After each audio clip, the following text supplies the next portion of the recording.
world still treats you as white. And if I were to say to you right now, Christopher, what do you like about being white? What would you say?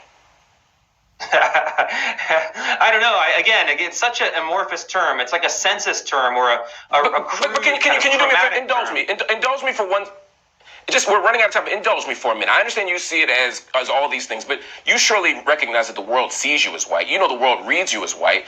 And if you were to ask me some things I like about being black, I could talk about cultural norms. I could talk about tradition. I could talk about the kind of commonalities I feel around the diaspora. If I were to ask you particularly if you're saying whiteness is a thing that is being constructed as negative and shouldn't be, name something positive that you like about being white.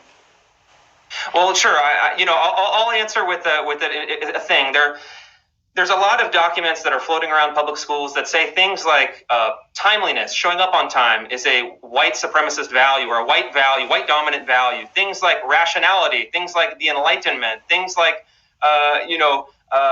objectivity, and these are very strange things to be ascribed to a racial identity. My view is that these are actually should be ascribed to every individual human being. Every individual human being, regardless of whatever racial category we impose on them, has Christopher, that doesn't answer the question, though.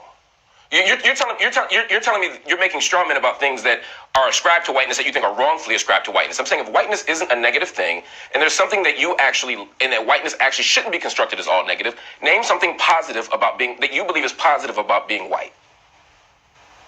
Again, I don't buy into the framework that the world can be reduced into these metaphysical categories of whiteness and blackness. I think that's wrong. I think we should look at people as individuals. I think we should celebrate different people's accomplishments. And again, I think the idea you mentioned Ignatieff says the goal is to, quote, abolish the white race.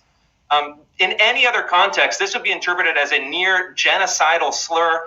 I don't buy into it. The reason I'm not going to answer your question is I reject that categorization. I think of myself as an individual human being with my own capabilities, and I would hope that we could both judge each other as individuals and come to common values on that basis.